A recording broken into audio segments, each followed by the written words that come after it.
இந்த 2025 வருடம் ஏதாவது நமக்கு ஒரு நல்ல செய்தி கிடைக்குமா என்பதில் எல்லாருக்கும் எதிர்பார்ப்பு என்பது இருந்து கொண்டு தான் இருக்கிறது. இந்த வருடத்தில் 3 கிரக பயிற்சிகள் இருக்கிறது. அதாவது மார்ச் மாதம் கடைசியில் முதலில் சனி பயிற்சி என்பது இடம்பெற இருக்கிறது. பிறகு மே மாதத்தின் நடுப்பகுதியில் ராகு பெயர்ச்சி, ராகுவுடன் சேர்ந்த கேது பெயர்ச்சி மற்றும் குரு பெயர்ச்சியும் இடம்பெறவிருக்கிறது. முதலில் இது நாள் வரை கும்பராசியில் இருந்த சனீஸ்வர கிரகம் இப்பொழுது மீனராசிக்கு சஞ்சாரம் செய்ய இருக்கிறார். மீனராசியில் இருக்கக்கூடிய இந்த ராகு என்ற கிரகம் எதிர் திசையில் கும்பராசியை நோக்கி வரவிருக்கிறார். இந்த பக்கம் கன்னிராசியில் இருக்கக்கூடிய இந்த கேது என்ற கிரகம் சிம்ம ராசிக்கு வர இருக்கிறார். பிறகு குரு பெயர்ச்சியின் பொழுது இது நாள் வரை ரிஷபராசியில் ஜென்ம குருவாக இருந்த குரு பகவான் மிதுன ராசியில் அமர்ந்து தனது சொந்த வீட்டை, அதாவது தனுர் ராசியை சமசப்தம பார்வையாக பார்க்க இருக்கிறார். இந்த பெயர்ச்சிகள் ஒவ்வொன்றும் ஒவ்வொரு ராசிக்கும் என்ன தாக்கத்தை கொடுக்க போகிறது என்பதை இப்பொழுது நாம் விரிவாக காண இருக்கிறோம்.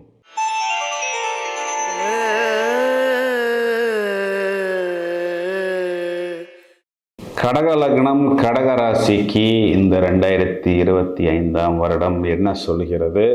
வருடத்தின் தொடக்கத்தில் ராசியில் செவ்வாய் என்ற கிரகம் நீசம் அடைந்திருக்கிறது. பிறகு 4 பெயர்ச்சிகள் நடப்பதற்கு தயாராக இருக்கிறது. அதாவது கடகராசிக்கு பலன் சொல்லும் பொழுது பொதுவாகவே நான் ஒரு விஷயம் சொல்வேன். அதாவது கடகராசி இது நாள் வரை அஷ்டம சனி என்று சொல்லக்கூடிய 8ஆம் வீட்டில் இருக்கக்கூடிய இந்த சனி என்ற கிரகத்தால் கசக்கப்பட்டு நொறுக்கப்பட்டு பலவிதமான பிரச்சனைகளையும் துன்பங்களையும் அனுபவித்து கொண்டிருக்கிறது. கடகராசிக்காரர்கள் ராசியாதிபதி சந்திரன் ரொம்பவும் இயல்பாகவும் கற்பனா சக்தி நிறைந்தவர்களாகவும் மிகவும் வேகமாக செயல்படுபவர்களாகவும் எந்த ஒரு விஷயத்தையும் ரசித்து ருசித்து நடப்பவர்களாகவும் சமயோஜித புத்தி நிறைந்தவர்களாகவும் நாம் இவர்களை பொதுவாக பார்க்க முடியும். இவர்களுக்கு பிடித்த விஷயம் எதுவோ அதை மட்டும்தான் இவர்களுக்கு பிடித்த விஷயத்தை மட்டும்தான் இவர்கள் செய்வார்கள். கற்பனா சக்தியால் இயற்கைக்கு முழுவதுமாக இவர்கள் தங்களது மனதை பறிகொடுப்பார்கள். நிறைய இந்த கவிதைகள் எழுதுவது, ஓவியங்கள் எழுதுவது, சங்கீதத்தில் புதிதாக பெரிய அளவுக்கு சாதனைகள் செய்வது, நல்ல பேச்சாளர்களாக வருவது, மீடியேட்டர்ஸாக வருவது, ஒரு நேரத்தில் பல பேர் அமர்ந்திருந்தாலும் அனைவரையும் தங்களது ஆற்றலால் திறமையால் அசத்தி அனைவரது கவனத்தையும் தங்கள் பக்கம் ஈர்க்கக்கூடிய நல்ல திறமை நிறைந்த இவர்களுக்கு இதனால் வரை வெளியே சொல்ல முடியாத பலவிதமான பிரச்சனைகள், தோல்விகள், அவமானங்கள் என்பது இந்த கடக ராசிக்கு அதிபதி சந்திரனுக்கு சத்ரு கிரகமாக வந்த சனி பகவான் 8ஆம் வீட்டில் அமர்ந்து கொடுத்து கொண்டிருந்தது. நிறைய இவர்களுக்கு திருமணங்கள் நிச்சயிக்கப்பட்டு திருமண தேதிக்கு 2 நாட்கள் முன்புதான் அந்த திருமணம் ரத்து செய்யப்பட்டு விட்டது. இதனால் மண்டபத்திற்கு கொடுத்த அட்வான்ஸோ அல்லது பிரிண்டிங் செய்த அந்த கார்டுகள் அனைத்துமே இவர்களுக்கு வீணாகி போய்விட்டன. ஏராளமான பணம் விரயமாகிவிட்டது. நிறைய பேருக்கு கணவன் மனைவி உறவில் பிரச்சனை, வம்பு வழக்கு, கோர்ட்டு கேஸ் போன்ற பிரச்சனைகள், மேலும் உடல் ஆரோக்கியம் சம்பந்தப்பட்ட விஷயத்தில் என்ன பிரச்சனை என்றே தெரியாமல் இந்த வைத்தியம் பிறகு அந்த வைத்தியம் பிறகு அந்த வைத்தியம் என்று தொடர்ச்சியாக சுற்றி கொண்டே இருப்பது, கடன் வாங்கும் பொழுது இவ்வளவு பிரச்சனைகளா என்று எதிர்பார்க்காமல் அந்த நிமிடத்திற்கு அவர்கள் அந்த கடனை வாங்கிவிட்டார்கள். பிறகு ஏதோ ஒரு விஷயத்தில் முதலீடு செய்தார்கள், யாரையோ நம்பி கொடுத்தார்கள், எதுவுமே இவர்களுக்கு வராமல் இன்று லீகல் பிரச்சனையுடன் கோர்ட்டுக்கும் போலீஸ் ஸ்டேஷனுக்கும் நடந்து கொண்டிருக்கிறார்கள்.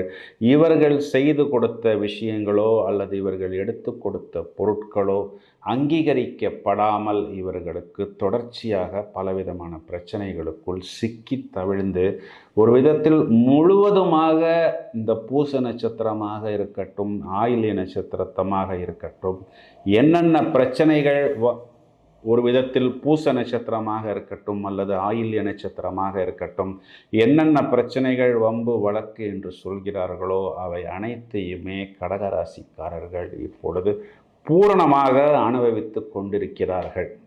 முதலில் இவர்களுக்கு 8ஆம் வீட்டில் இருக்கக்கூடிய இந்த சனி என்ற கிரகம் 8ஆம் வீட்டை விட்டு 9ஆம் வீட்டுக்கு செல்கிறது. இதனால் இவர்களுக்கு பெரிதாக ஒரு ப்ளஸ் வருகிறதா என்றால் மைனஸ் இல்லை என்று எடுத்துக்கொள்ள வேண்டும். இந்த மைனஸ் இல்லை என்பதே இவர்களுக்கு ஒரு பெரிய ப்ளஸ் தான். அதனால் குறிப்பாக இவர்களுக்கு பிரச்சனைகளிலிருந்து படிப்படியாக வெளியே வர ஆரம்பிப்பார்கள். மேலும் 8ஆம் வீட்டில் ராகு வந்து அமர்கிறதே என்று நீங்கள் யோசிக்கலாம். 8ஆம் வீட்டில் ராகு வந்து அமர்ந்தாலும் இந்த ராகுவிற்கு குருவின் பார்வை வந்து விழுவதனால் பூரணமாக 8ஆம் வீட்டில் நமக்கு சில நேரங்களில் சில திடீர் யோகமும் அதிர்ஷ்டமும் வரும். அந்த யோகத்தை ராகு இவர்களுக்கு கண்டிப்பாக கொடுப்பார். ஏனென்றால் இங்கு பாதகமான பலன்கள் குருவின் பார்வையால் முழுவதுமாக இவர்களுக்கு கட்டுப்படுகிறது.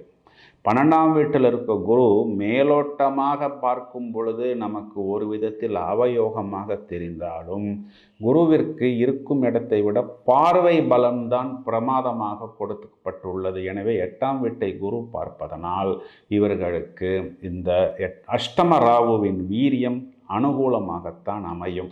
3ஆம் இடத்தில் இருக்கக்கூடிய இந்த கேது என்ற கிரகம் 2ஆம் வீட்டுக்கு வருவதனால் பொதுவாகவே 2ஆம் வீட்டில் கேது இருக்கும் பொழுது அந்த நபர்கள் பூரணமாக வாக்குகளையோ வார்த்தைகளையோ கொடுக்க மாட்டார்கள். அங்கு இவர்களுக்கு சின்ன சின்ன இஎன்டி, அதாவது இந்த பல் சம்பந்தப்பட்ட சின்ன சின்ன பிரச்சனைகள் என்பது வரும். அவ்வளவுதான். பெரிதாக இவர்களுக்கு பிரச்சனைகள் என்று எதுவும் இல்லை.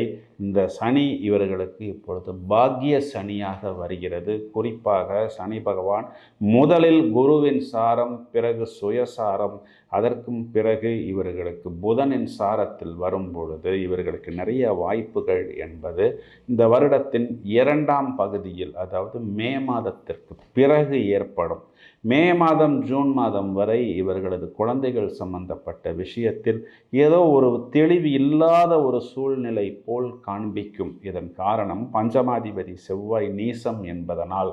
அதனால் வரக்கூடிய வாய்ப்புகள் நல்ல வாய்ப்பா, குழந்தைகளை வெளிநாட்டுக்கு அனுப்பும் பொழுது அதனால் அனுகூலம் இருக்கிறதா, அல்லது ஒரு வீடு அல்லது ஒரு வாகனம் வாங்கும் பொழுது அந்த இடம் சம்பந்தப்பட்ட விஷயங்களில், அந்த டாக்குமெண்ட் சம்பந்தப்பட்ட விஷயங்களில் பிரச்சனைகள் இல்லாமல் இருக்கிறதா.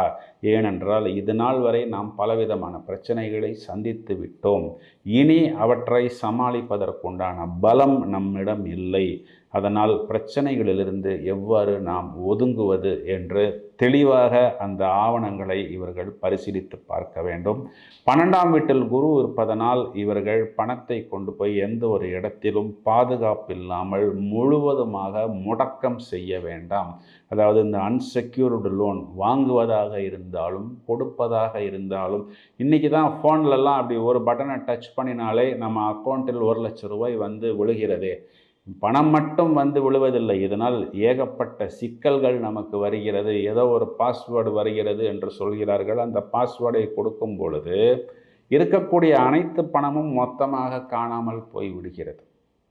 இந்த அனைத்து விஷயங்களையும் நீங்கள் கொஞ்சம் கவனமாக புத்திசாலித்தனமாக பார்த்து எவை உங்களுக்கு அனுகூலமாக இருக்கிறதோ அவற்றை மட்டும் நீங்கள் தேர்ந்தெடுத்து கொண்டு தேவைப்பட்டால் தொழில்துறை சார்ந்த குருமார்களை அணுகி அனுகூலமான பலன்களை நீங்கள் பெற வேண்டும். இந்த சனி பயிற்சி உங்களுக்கு அனுகூலமான பலனை கண்டிப்பாக கொடுக்கும். குரு பயிற்சி கொஞ்சம் சின்ன சின்ன இடையூறுகள் உங்களுக்கு கொடுத்தாலும் அதனை நீங்கள் எளிதாக பயிற்சி முயற்சிகளில் சமாளித்து விடலாம். இவர்களுக்கு குறிப்பாக வியாழக்கிழமைகளில் மகான்கள் வழிபாடு செய்வது, மேலும் முருகப்பெருமான் வழிபாடு செய்வது, திருச்செந்தூர், பழனி போன்ற பிரதான ஸ்தலங்களுக்கு சென்று அபிஷேகங்கள், அன்னதானங்கள் செய்வதன் மூலம் அந்த இறுக்கமான ஒரு விஷயத்தை தவிர்த்துவிட்டு இவர்கள் யதார்த்தவாதிகளாக, வெற்றியாளர்களாக வலம் வர முடியும் என்பதுதான் நிதர்சனமான உண்மை. வாழ்த்துக்கள்.